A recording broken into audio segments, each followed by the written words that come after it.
Greetings and welcome back once again. As always, I am Lucidity, and today we've got something a little different. Today we'll be playing another one of my favorite games, game series of all time, and that is Dark Souls. So, I've been a tremendous fan of the Dark Souls series ever since I played Dark Souls 1 for the first time. I have never played Demon Souls, which is technically the very first Souls game. I never had a PlayStation 3. I don't have a PlayStation 5, so I am unable to play that on there.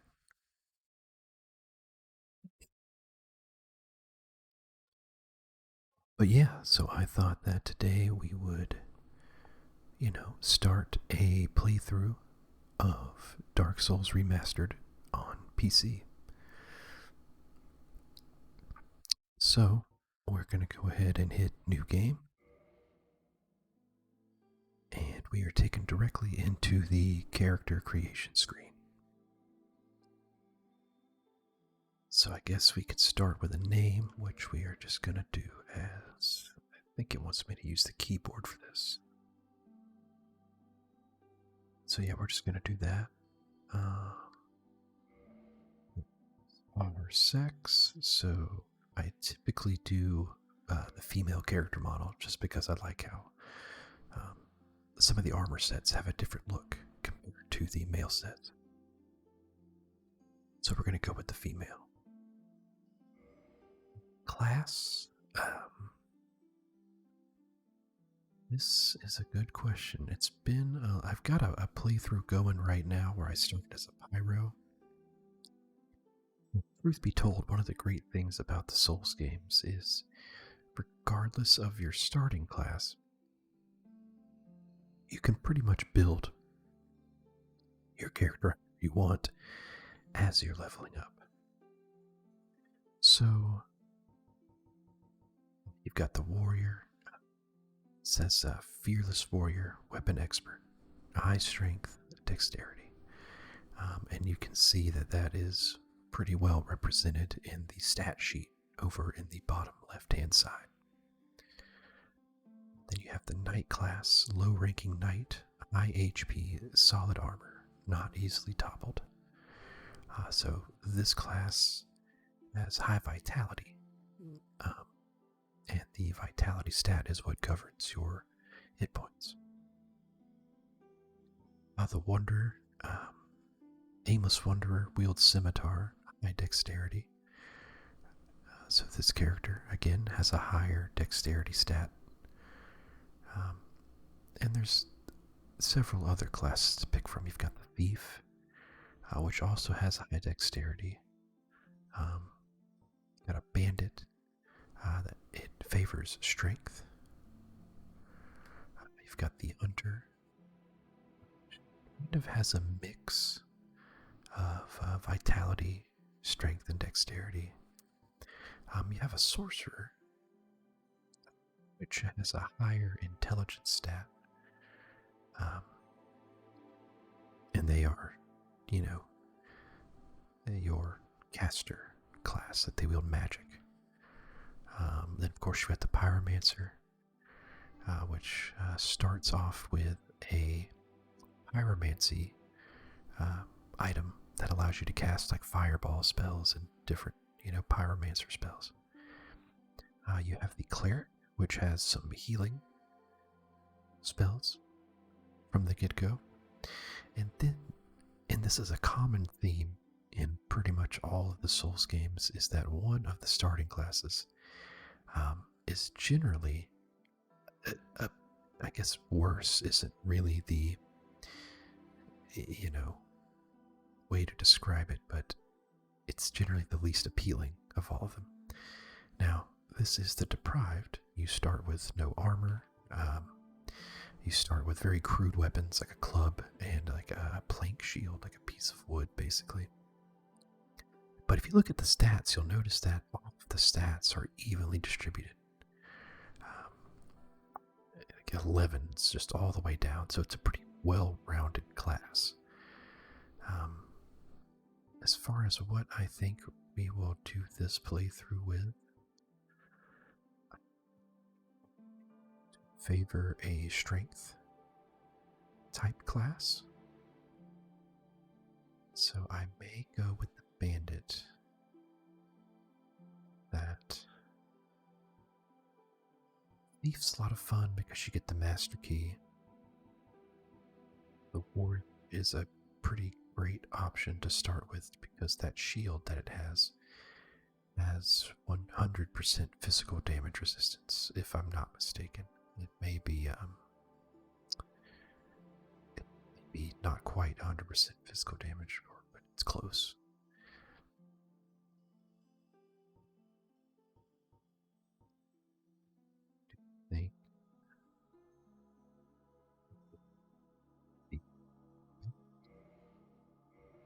The gift, this is basically an option to where you can spawn with like a certain item out of a select few that you can pick from.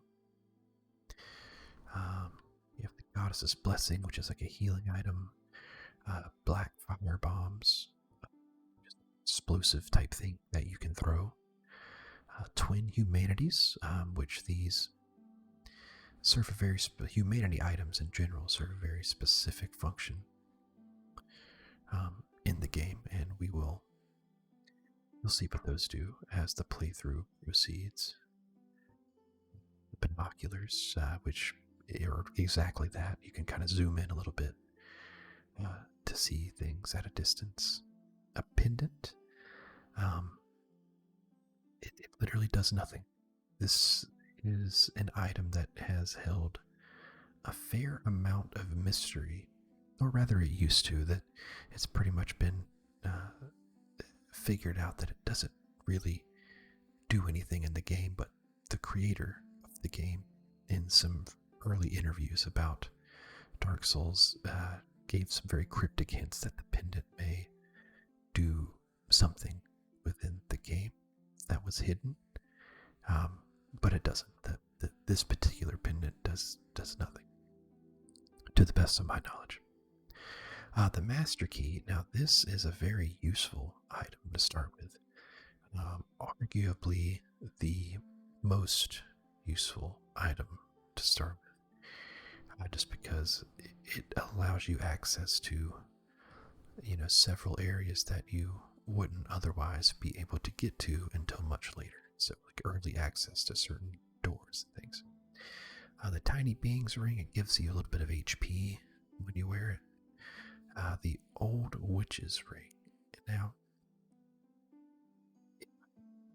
it's been a while since I have really dived into this game, but I think this ring allows you to communicate with certain NPCs in this game that don't speak, I guess, what you would call the English language. Understandable language, like they speak, they're either demons or, something like that. So not terribly useful. It does have a few uses from what I remember.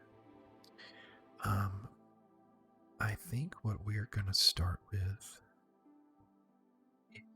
the Master Key. We're going to kind of have some fun with this playthrough. The physique, I usually go slim. Face, I usually go...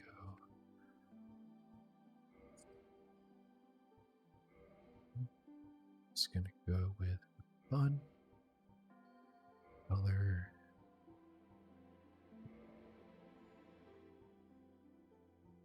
And yeah, that's about as much time as we're going to spend on the character customization. So I'm going to go ahead and hit accept and start the game with this character.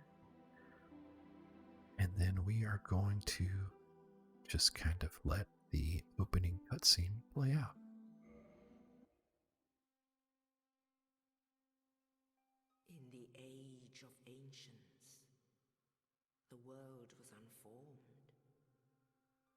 shrouded by fog.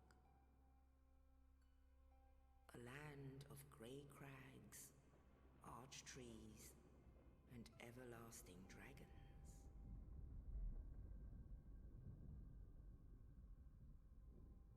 But then there was fire.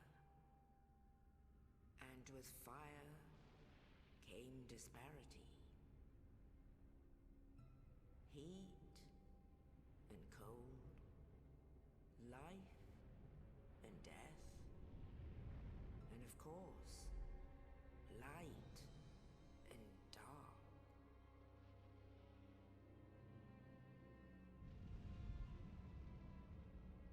Then from the dark they came and found the souls of lords within the flame.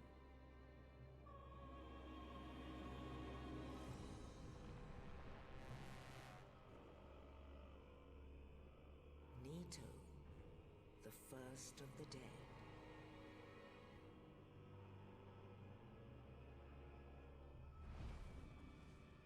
The Witch of Izalith and her daughters of Chaos. Gwyn, the Lord of Sunlight, and his faithful knights. And the furtive pygmy, so easily forgotten.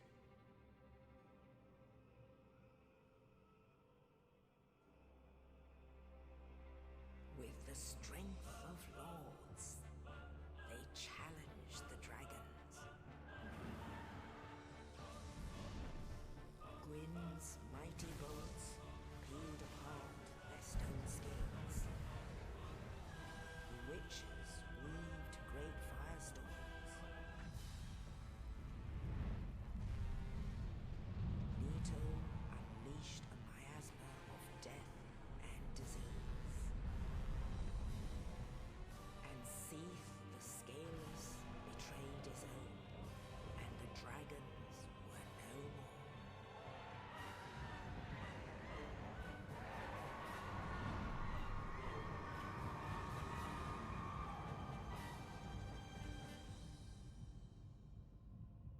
Thus began the Age of Fire.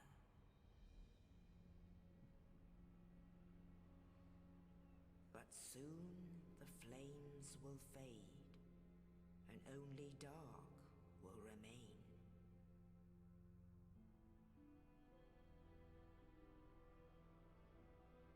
Even now, there are only embers,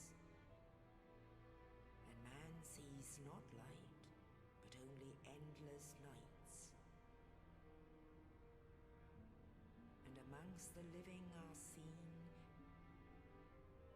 carriers of the accursed dark sign.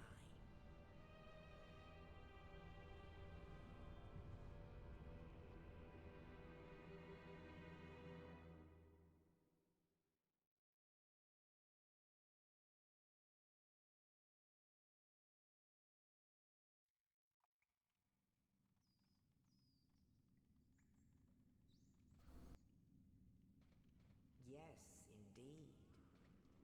The dark sign brands the undead.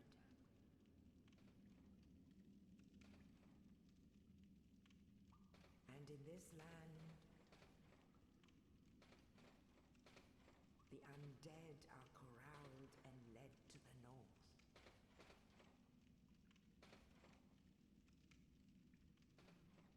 Where they are locked away to await the end of the world.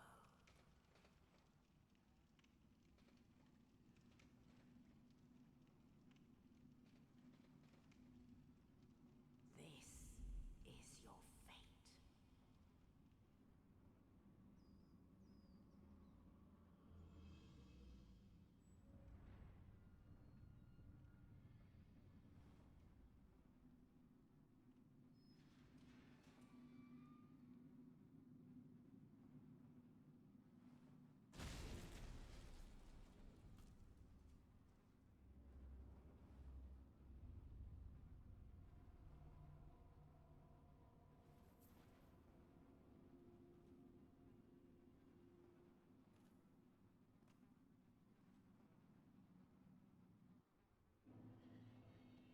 right, all right, all right. Say, I really love the intro for Dark Souls 1. Sets this ominous feeling like about to be thrown up against some massive forces, beasts in this world that this takes place in. But yeah, so Dark Souls 1, pretty humble beginnings, starting off in referred to as the Undead Asylum.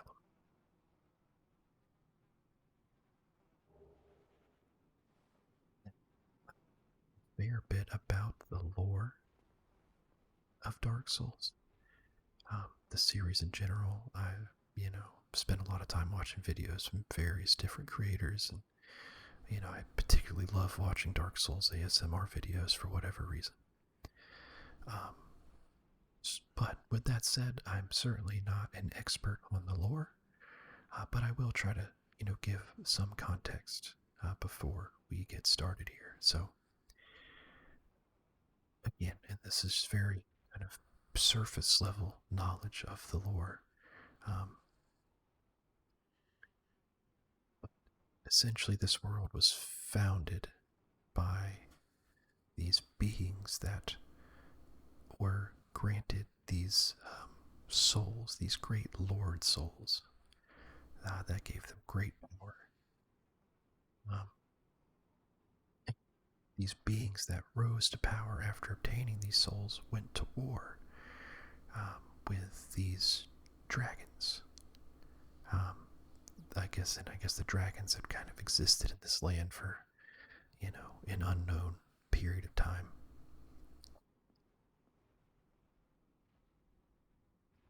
Pretty great battle. They defeated the dragons, claimed the land for their own. Um, After some time, this disease started spreading among the land that was causing people to basically die, but rise again as undead, which is what we are in the game. We are an undead. Um, those that are marked with the dark sign, which you can't really see it because it's, thankfully covered by the bra, I guess, of this character. But that is a symbol that marks those that have been cursed with this undead affliction. So I guess, this asylum, what do you do with something that can't be killed? Well, you try to lock it away, right? You lock it away, you hide it. It might not be able to die, but if it can't get out and, do anything, then I guess that's technically a solution to the problem. So anyway, we are here in the Undead Asylum. We have, our armor, that we have here. Somebody, a knight, has dropped a corpse down below from the window up there, and on that corpse, it just so happens to contain a key for us to use, and that is what sets us off on our adventure. But yeah, so I, again, like I mentioned kind of earlier at the beginning of the video, have been a tremendous fan of Dark Souls. Ever since I played this game originally on the Xbox 360. Now, the version I'm playing now is actually a remastered version that came out on PC a few years back, which was, a much appreciated thing to have, to be able to play a version of the game that, had, somewhat updated graphics and visuals, 1080p support, high refresh rate support, that sort of thing. Again, I've never played Demon Souls. but I've played a lot of Dark Souls. I've played a lot of Dark Souls 2, a lot of Dark Souls 3, Bloodborne, Sekiro, and I will be playing Elden Ring as soon as I can get my hands on it. Um, but I'm probably not going to dive into Elden Ring until I have thoroughly played through and enjoyed Destiny 2 Witch Queen expansion, which releases at the time of this recording on Tuesday, February 22nd, which is just a handful of days away now. A little bit of backstory as far as my history with Dark Souls and things I've done.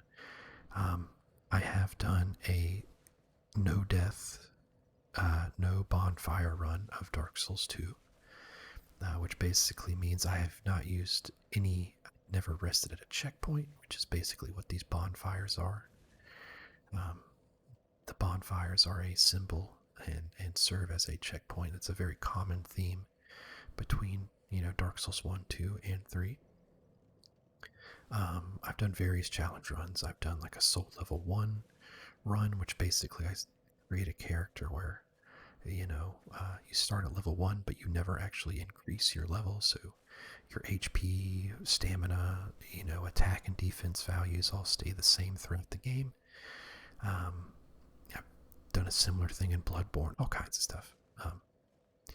So I've got a good bit of experience with the Souls games, I guess is what I'm getting at there. But Dark Souls 1, and I guess if I had to pick, Dark Souls 1 is my favorite of the three so far. Bloodborne, I kind of hold in a different category, but I do love Bloodborne. Sekiro, again, I feel like Sekiro is like a totally different beast in of itself, but again, love Sekiro. So anyway, so we have our first bonfire, and again, for those of you who might not be familiar with the Souls games, bonfires are essentially checkpoints. When you approach a bonfire, you can then light it, and then you can rest at it. Resting at a bonfire does a couple of things. Number one, it saves it as a checkpoint, where if you die, you will be transported back to the bonfire that you most recently rested at. Resting at a bonfire also resets an entire area. So let's say you go through an area and you kill every enemy you see along the way to the next bonfire, and then you rest at the next bonfire. You find all the enemies that you previously killed, with a few exceptions, like some of the larger enemies and the boss enemies won't be resurrected, but all of the smaller enemies will come back to life. So you would, if you needed to go back, you have to fight your way back through all of the enemies you already killed. Later on, bonfires also serve as a item management system. Bonfires are where you actually will level up and improve your character using souls. Souls can be thought of as like your XP or your experience that you trade in order to level up. But souls are also used as currency to buy things from the various merchants in this game. So yeah, bonfires are very important in the game, and you'll see that as we play through the game. So don't have a whole lot of options here. What we're going to do is we are just going to take the first few steps towards this massive door and go ahead and push it open.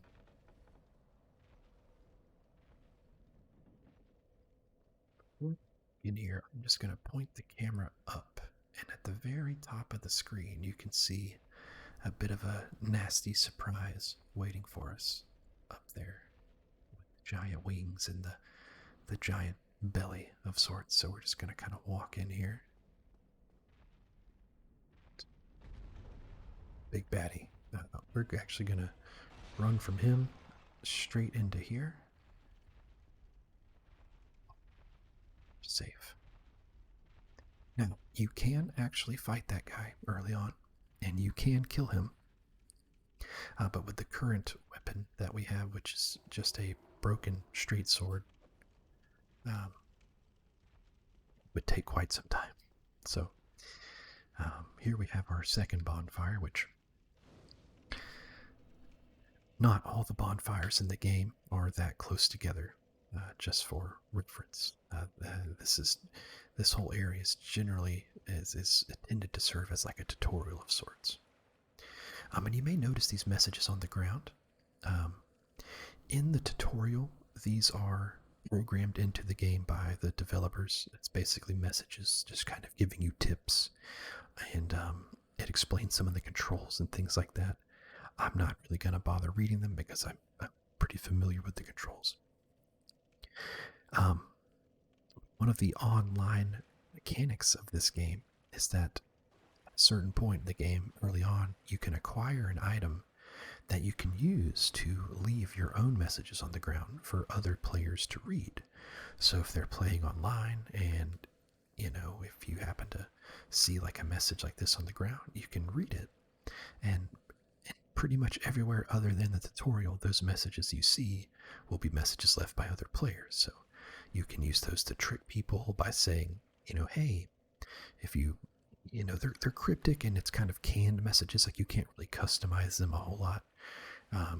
But just for example, let's say there was like a cliff right here, and let's say that you knew that if you jumped off that cliff, it would kill you. But let's say you wanted to fool people, right? And so you leave a message that says something to the effect of, treasure, try jumping. And then somebody reads that, and if they don't know better, they're going to jump off and die. So you can kind of troll people, but you can also, help people with, helpful messages like warning about enemies or like booby trap chests, that sort of thing. Oh, got a giant arrow in my back now, so we're going to go ahead and collect our shield. So we'll go ahead and throw that on, and then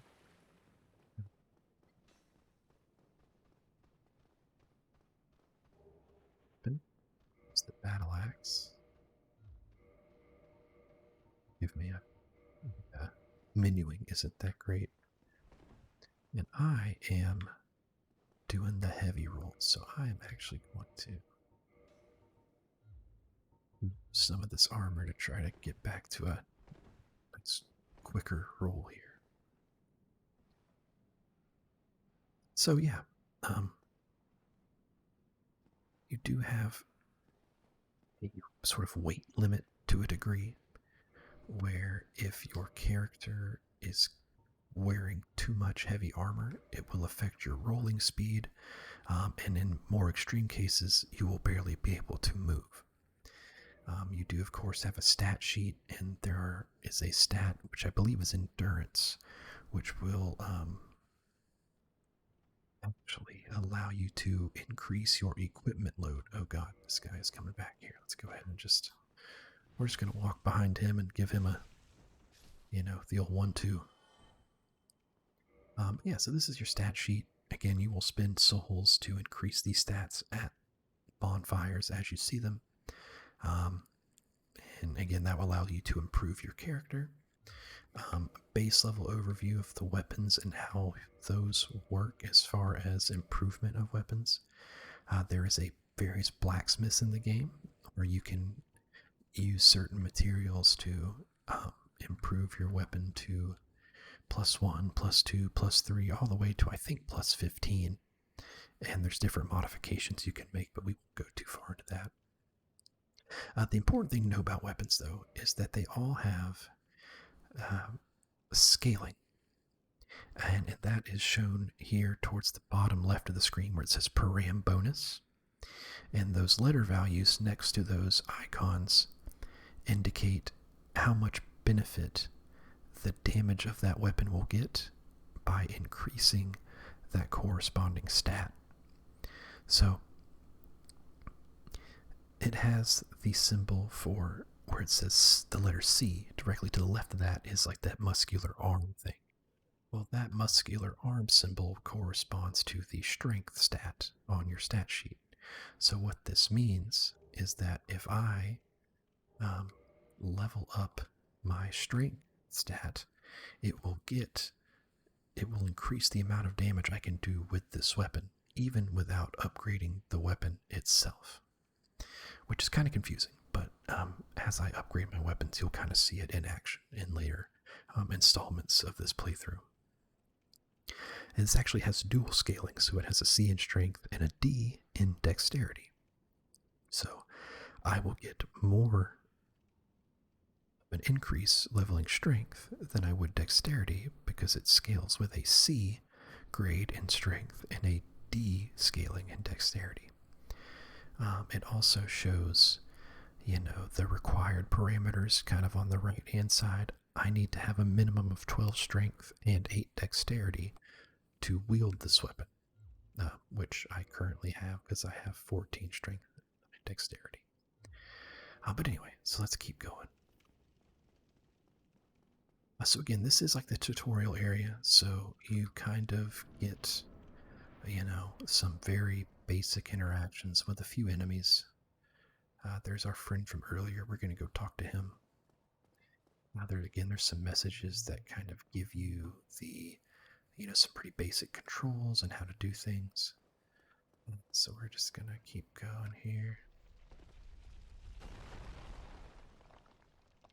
Yeah, there's a giant, like Indiana Jones style ball that will crush you if you go up those stairs. It doesn't kill you unless you have very low health, though, fortunately.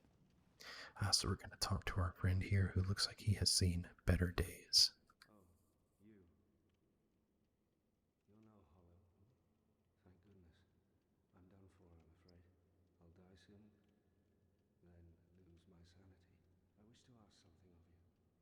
You and I, we're both undead. Hear me out, will you? Let's see what he has to say. Regrettably, I have failed in my mission, but perhaps you can keep the torch lit. There is an old saying in my family: thou who art undead art chosen, and thine exodus from the Undead Asylum maketh pilgrimage to the land of ancient lords. When thou ringest the bell of awakening, the fate of the undead thou shalt know. Well, now you know, and I can die with hope in my heart. Oh, one more thing. Here, take this. An Estus flask, an undead favorite. So the Estus Flask is our method of healing in the game. There are a few ways you can heal, but the Estus Flask is going to be our primary method of healing. It is a limited resource, as indicated by the number 5 that you see below the icon on our tool belt on the left there. There are ways to improve and upgrade that, though, to where it will heal you for more per use, and also a way to upgrade it to where you can get more uses.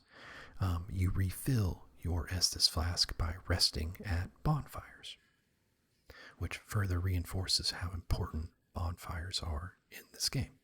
Oh, and this. So it looks like he's also given us a key. Now I must bid farewell. I would hate to harm you after death. So go now, and thank you. So he has given us our healing item and a key to continue our journey. We're going to walk out, and unfortunately it sounds like it's died and turned to dust. But we just might see him again later on. So we're going to come down here, and we're going to open up this door, which this is going to lead us directly back to this bonfire here. And just as an example, so I'm going to take a drink of the Estus Flask. It's going to lower my uses by 1, but if I rest at the bonfire, you'll notice that it has refilled it to 5. So we're going to go ahead and proceed here. I think that's going to reset this boulder, so I'm going to try to...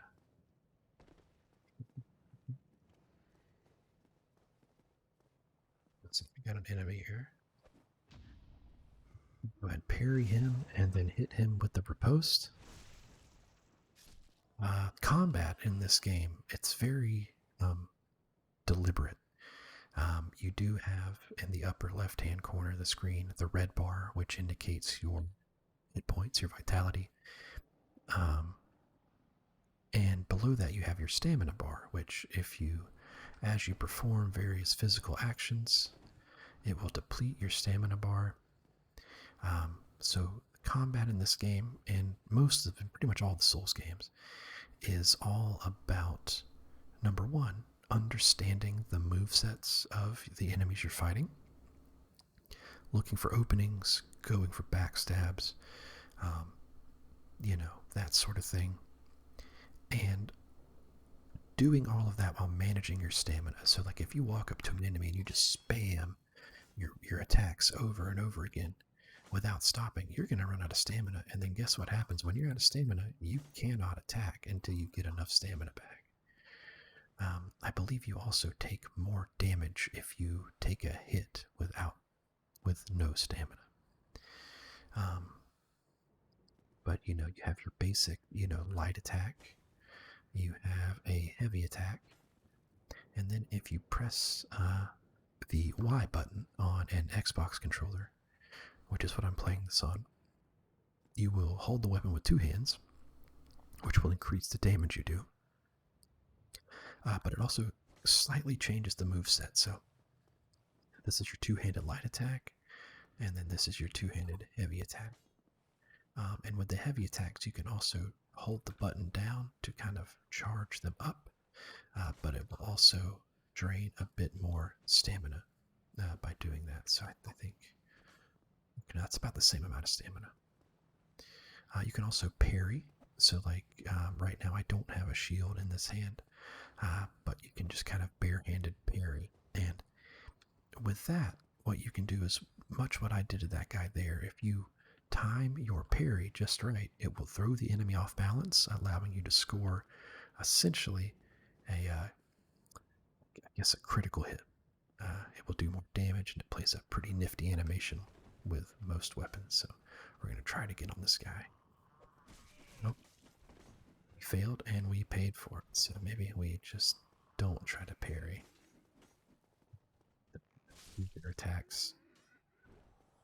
Managed to catch them both with the unlocked attack there. Oh, also, yeah, so there is a lock-on system. So, like, if you press in on the right analog stick, it will generally focus your view on the enemy closest to you. And then you can kind of cycle. If you have multiple enemies, you can kind of cycle through them by flicking left or right, forward and back on the analog stick. And in certain cases, that's great, especially in like one-on-one situations. But if you're fighting multiple enemies, it's generally better to not lock on because you have a bit more freedom of movement when you're not locked on. Whereas when you're locked on, you have to be facing the enemy. This guy, we're going to just run behind him and get a backstab. So we got him. And let's go in here and fight this guy. See if we can't get a parry on him. Nailed the parry, and we're going to go for the critical. Absolutely brutal. You get him with like the gut slash, and then he falls to the ground. You hold his face and just lay into him with the axe. It's pretty brutal. Alright, so, you also notice that as I'm killing things, I am acquiring souls, which again is represented by that number in the lower right-hand corner of the screen. And again, souls are your experience. Those are your currency.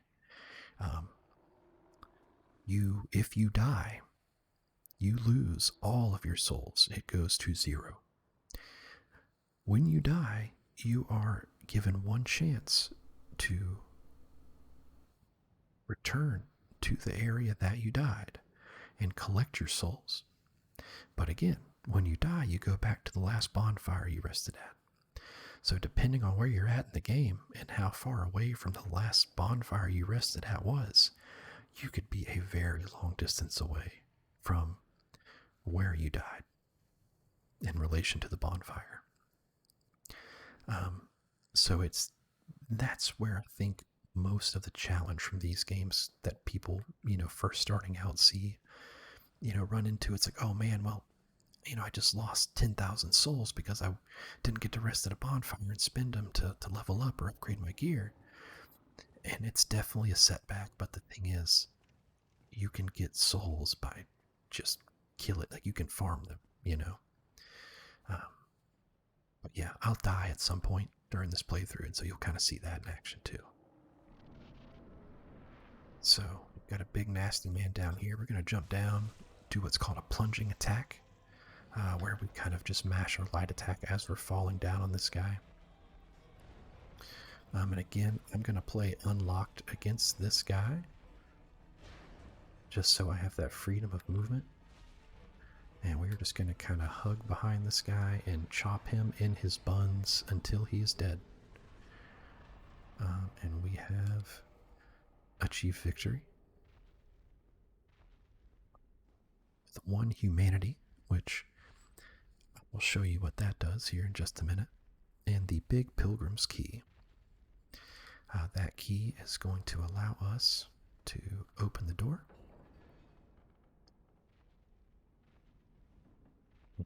Our way to the outside of the Undead Asylum. So just for reference, if we turn back around and go this way, again, this takes us back to that first bonfire we came across. So with that is pretty much the tutorial completed. Not a whole lot to be seen here. I know, for a lot of people, having a boss of that magnitude be in the tutorial area is immediately like a oh crap moment, But again, these games are about trial and error and overcoming seemingly insurmountable, opposing threats and forces and challenges. And you can spend, days, hours, weeks just throwing yourself at certain bosses or areas and fail over and over again. But when you finally do get it down perfectly, and you beat that boss or you complete that area and you make it to the next bonfire and progress, there is nothing more satisfying than that.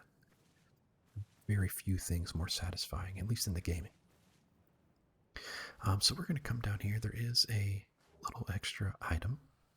That is a soul of a lost undead, and what that does, those are pretty common items. You can use that to gain some currency, right? Some souls. So that gave me 200 souls down there. So yeah, just, kind of look around a little bit here. It's like an old asylum or an old jail.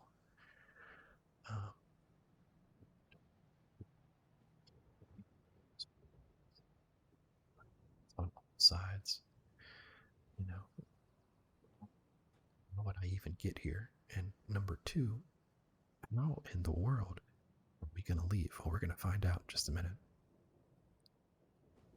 Also, just to point out down here, there is a bird's nest.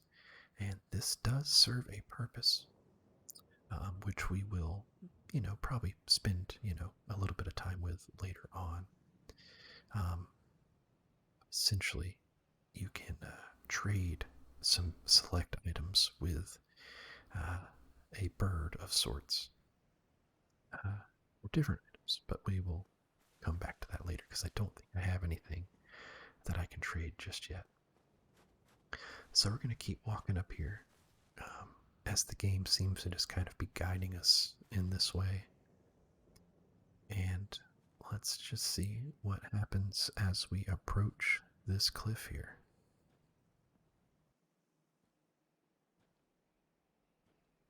Only in the ancient legends it is stated that one day an undead shall be chosen.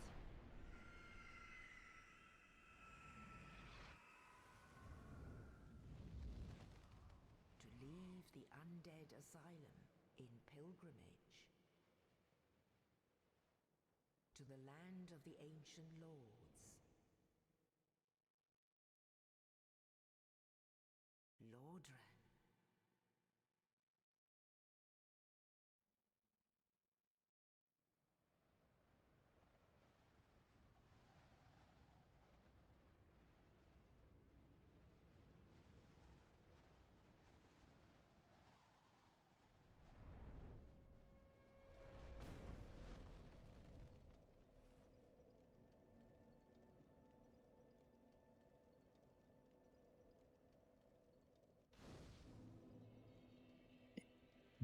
level up and kindle at bonfires.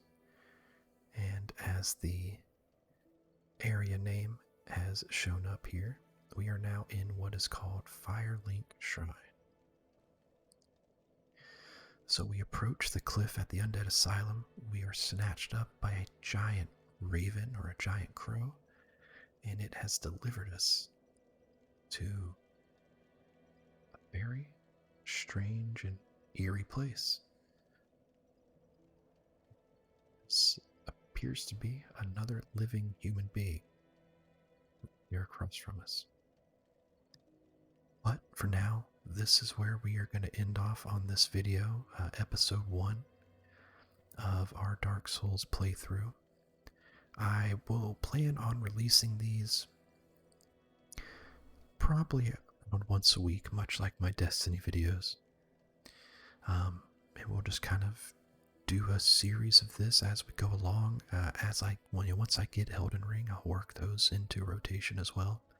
But I probably won't really release a whole lot of Elden Ring content until it's been out for a little bit, as I don't really want to spoil anything for people who to play the game on their own.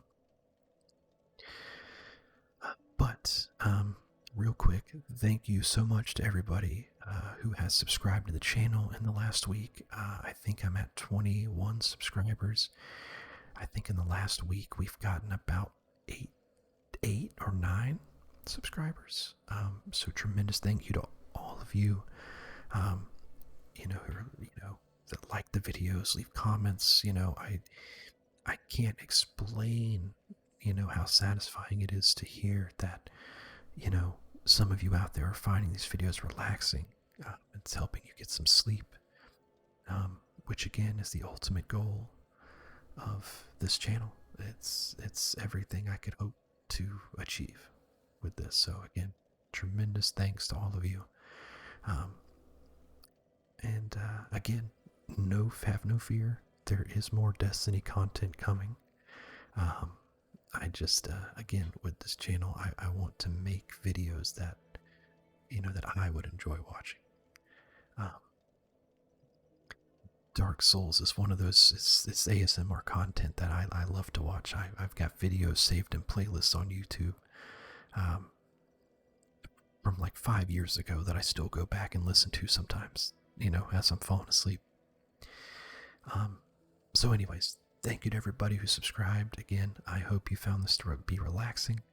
If you happen to still be watching and you're still awake here, please feel free to like, comment, and subscribe to the channel. To stay tuned for more Dark Souls and Destiny 2 and just other relaxing ASMR content coming up. So with that, let's find the appropriate emote. There we go. I hope you all have a great day, great evening, and we will see you next time.